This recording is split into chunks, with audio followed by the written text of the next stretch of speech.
8월 28일 금요일 하루를 시작하는 말씀입니다. 오늘 우리에게 주시는 말씀은 이사야 37장 8절에서 20절까지 말씀입니다.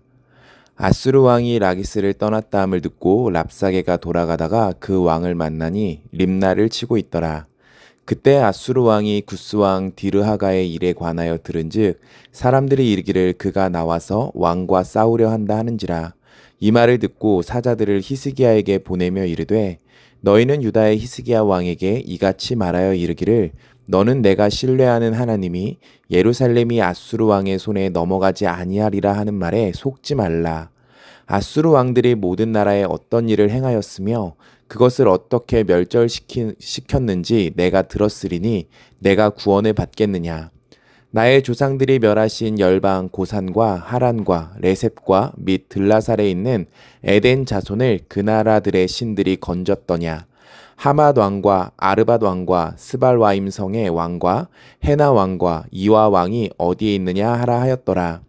히스기야가 그 사자들의 손에서 글을 받아보고 여호와의 전에 올라가서 그 글을 여호와 앞에 펴놓고 여호와께 기도하여 이르되 그룹 사이에 계신 이스라엘 하나님 만군의 여호와여 주는 천하 만국의 유일하신 하나님이시라. 주께서 천지를 만드셨나이다. 여호와여 귀를 기울여 들으시옵소서. 여호와여 눈을 뜨고 보시옵소서. 사네립이 사람을 보내어 살아계시는 하나님을 회방한 모든 말을 들으시옵소서. 여호와여 아수르 왕들이 과연 열국과 그들의 땅을 황폐하게 하였고 그들의 신들을 불에 던졌사오나 그들은 신이 아니라 사람의 손으로 만든 것일 뿐이요 나무와 돌이라. 그러므로 멸망을 당하였나이다. 우리 하나님 여호와여 이제 우리를 그의 손에서 구원하사 천하 만국이 주만이 여호와이신 줄을 알게 하옵소서 하니라. 아멘. 우리가 이사야 말씀을 나누고 있습니다. 우리는 살아가면서 많은 위기를 경험합니다. 건강의 위기를 경험하기도 합니다. 경제적인 위기가 찾아오기도 하고 가정에 문제가 생기기도 하고 사람과의 관계가 흔들리기도 합니다. 내가 계획했던 일대로 되지 않을 수도 있습니다. 그런데 우리가 살아가면서 만나는 위기 중에 정말로 무서운 위기가 있습니다. 그것이 무엇이냐면 믿음의 위기입니다. 하나님을 믿고 싶은데 하나님을 붙잡고 싶은데 그렇게 되지 않는 순간들입니다. 하나님께서 분명히 함께 하신다고 말씀하셨는데 내 눈앞의 상황을 보면 하나님께서 나와 함께 하지 않으시는 것처럼 느껴질 때가 있습니다. 하나님께서 정말로 나를 사랑하시는 것인가? 하나님이 정말로 나를 지키시는 것인가? 하나님의 말씀이 나에게 이루어질 것인가? 이런 어떤 믿음의 흔들림이 우리에게 나타날 때가 있습니다. 오늘 히스기야가 그런 믿음의 위기의 순간을 지나고 있었습니다. 아수르의 사네립이 남유다를 공격해 옵니다. 유다의 여러 성읍은 이미 무너졌고 이제는 예루살렘까지 위협을 받고 있는 상황입니다. 하나님께서 이사야 선지자를 통해서 히스기야에게 말씀하셨습니다. 두려워하지 말라고요. 하나님께서 예루살렘을 지키시겠다라고 히스기야에게 말씀해 주십니다. 그러면 이제 어떻게 되어야 합니까? 상황이 갑자기 좋아져야 하고 문제가 해결됨이 보여야 하는데 말씀을 받았으니까 아수르가 물러가야 할 것 같은데 그렇지 않습니다. 오늘 8절부터 보면 위기가 계속 찾아오는 것이 보입니다. 사네립 왕이 히스기야에게 편지를 보냅니다. 그 편지의 내용이 굉장히 악합니다. 10절입니다. 너희는 유다의 왕 히스기야에게 이같이 말하여 이르기를 내가 믿는 너희 하나님이 예루살렘이 아수르 왕의 손에 넘어가지 아니하리라 하는 말에 속지 말라라고 합니다. 눈여겨봐야 되는 것이 무엇입니까? 속지 말라는 표현입니다. 사네립이 지금 예루살렘 성벽만 공격하고 있는 것이 아닙니다. 히스기야의 믿음을 공격하고 있습니다. 너가 믿는 하나님에게 속지 말라는 것입니다. 이것이 사네립이 보낸 편지의 핵심입니다. 앞에서 위기 중의 위기는 믿음의 위기라고 이야기했습니다. 사네립의 말이 더 무서운 이유가 있습니다. 완전히 근거 없는 이야기가 아니라는 것입니다. 11절부터 사네립은 자기가 정복한 나라들을 이야기합니다. 아수르 왕들이 모든 나라를 멸망시킨 것을 내가 들었을 것이다 라고 하면서 고산, 하란, 레셉, 스바라임, 다른 나라들, 다른 지역들을 이야기하면서 다 망했노라고 이야기를 하고 있습니다. 실제로 아수르는 강했습니다. 실제로 이렇게 여러 나라가 무너졌습니다. 아수르를 막아낸 나라가 거의 없었습니다. 그러니까 사네립이 말하고 있는 것입니다. 현실을 봐라. 지금까지 이루어졌던 이 역사들을 보아라. 지금까지 우리를 막아냈던 신이 있었느냐? 너가 믿는 하나님이라고 다르겠느냐? 라고 질문하고 있는 것입니다. 믿음의 싸움이 어려운 이유가 여기에 있습니다. 우리의 두려움에는 그럴듯한 근거가 있다라는 것입니다. 우리가 열어보는 통장의 잔고가, 우리가 받아본 건강검진의 결과들이, 그리고 자녀의 상황이, 회사의 상황이 우리에게 두려움을 충분히 줄 만한 근거가 될 때가 있다라는 것이죠. 내 나이와 형편과 조건을 계산해 보면 이제는 어렵지 않을까라는 생각이 들 수도 있습니다. 그래서 믿음이 어려운 것입니다. 전혀 근거 없는 것과 싸우는 것이 아니기 때문입니다. 눈에 보이는 현실은 우리에게 계속해서 이야기합니다. 하나님 말씀보다 현실을 바라보라고요. 현실을 믿으라고 이야기합니다. 사네립의 편지가 바로 이것이었습니다. 그런데 사네립에게는 결정적인 착각이 있지요. 자신이 지금까지 경험한 세계가 전부라고 생각하는 것입니다. 지금까지 다른 나라들의 신들 자신을 막지 못했다라는 겁니다.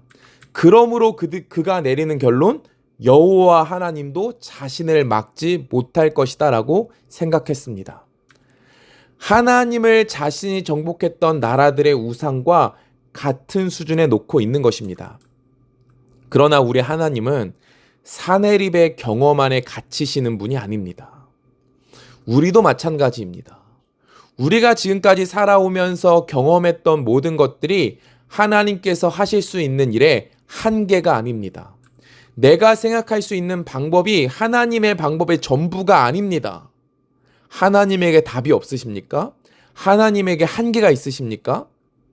우리가 보지 못한다고 하나님께서 일하지 않으시는 것이 아닙니다. 그렇기에 믿음의 성숙은 얼마나 빨리 하나님께 가느냐입니다. 14절입니다. 히스기야가 사자들의 손에서 글을 받아보고 여호와의 전에 올라가서 그 글을 여호와 앞에 펴놓고 라고 말합니다. 히스기야가 편지를 받고 하나님께 올라갔습니다. 그리고 그 편지를 여호와 앞에 펼쳐 놓았습니다.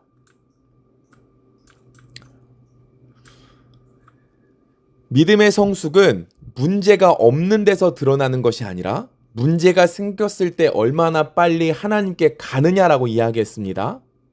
오늘 히스기야의 믿음의 기본기가 드러나는 것입니다. 히스기야가 지금 무엇하고 있습니까? 기도하고 있습니다. 그리고 그냥 기도하는 것이 아닙니다. 그 문제를 하나님 앞에 펼쳐놓고 있습니다. 나는 믿음이 있으니까 하나도 두렵지 않아. 나는 두려워하지 않아. 아닙니다. 히스기야는 이 현실을 부정하지 않습니다. 그냥 그대로 가지고 가는 것입니다. 그리고 하나님 앞에 펼쳐놓는 것입니다. 하나님 이것 보십시오. 이것이 지금 저의 상황입니다. 이것 때문에 제가 지금 두렵습니다. 저에게는 이 문제를 해결할 힘이 없습니다. 그러니 하나님 일하여 주십시오. 현실을 외면하는 것이 아니라 현실을 하나님 앞에 펼쳐놓고 있습니다. 우리에게도 펼쳐놓아야 할 편지가 있을 수 있습니다. 하나님 앞에 정직하게 나아가십시오. 우리의 문제를 우리가 싸매는 것이 아니라 그 문제들이 우리의 믿음을 테스트할 때 더 빨리 하나님 앞에 나아가는 것입니다. 그리고 내어놓는 것입니다. 하나님 일하여 주십시오. 하나님께 내려놓을 때 하나님이 일하시는 것입니다. 히스기야가요, 기도가 깊어지자 목적이 달라집니다.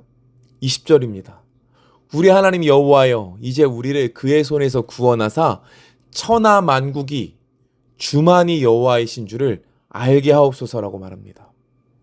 히스기야가 분명하게 구원을 요청합니다. 우리를 구원하여 주십시오. 당연한 기도이지요. 근데 여기서 기도가 끝나지 않습니다. 천하 만국이 주만이 여호와이신 줄을 알게 하옵소서. 처음에는 자신의 문제 때문에 하나님께 나와왔습니다. 그런데 하나님 앞에 머물다 보니 기도의 목적이 달라집니다. 나를 살려주세요 해서 하나님의 이름이 드러나게 해주십시오 로 바뀌어졌습니다. 이것이 기도가 깊어지는 과정입니다.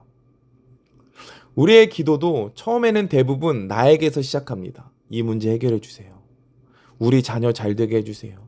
건강하게 해주세요. 하나님 이런 기도를 들으시지요. 그런데 하나님 앞에 오래 머물다 보면 기도가 달라집니다. 하나님 이 일을 통해 주님의 뜻이 이루어지게 해주십시오. 오늘 히스기야가 어떤 믿음이었는지가 오늘 성경에 정말로 잘 드러나고 있습니다. 우리도 이렇게 되어져야 하지 않겠습니까?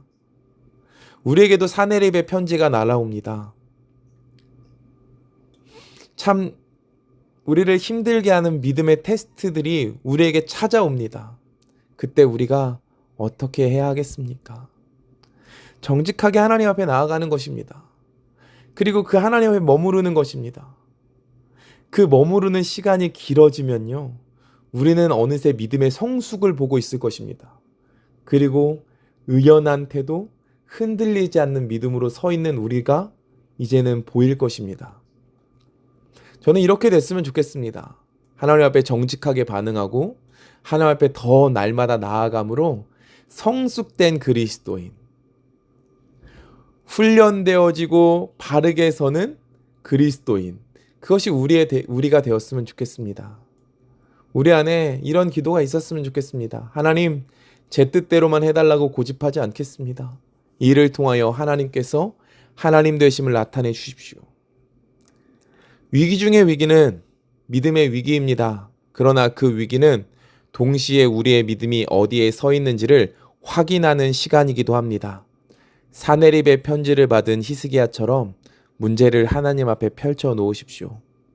현실을 부정하지 마십시오. 그러나 현실만 바라보지도 마십시오. 사내립보다 크신 하나님을 바라보십시오. 그리고 그 하나님께 우리의 모든 두려움과 염려를 맡기며 천하 만국이 주만이 여호와이신 줄 알게 하옵소서 라는 고백을 드릴 수 있는 그런 믿음으로 더 서는 우리가 되어지기를 소망합니다. 문제를 들고 하나님께 나아갔다가 문제보다 크신 하나님을 만나고 나의 필요를 구하다가 하나님의 영광을 구하며 돌아오는 저와 여러분들 되어지기를 간절히 소망합니다. 기도하겠습니다. 하나님 사랑합니다. 하나님 감사합니다. 날마다 주님을 바라보며 날마다 주님을 찾으며 주님 앞에 믿음의 성숙을 이루어드리는 우리가 되게 하여 주시옵소서. 오늘도 겸손히 하나님께 가까이 나아가는 하루가 되게 하실 줄 믿사오며 감사드리며 예수님 이름으로 기도합니다. 아멘.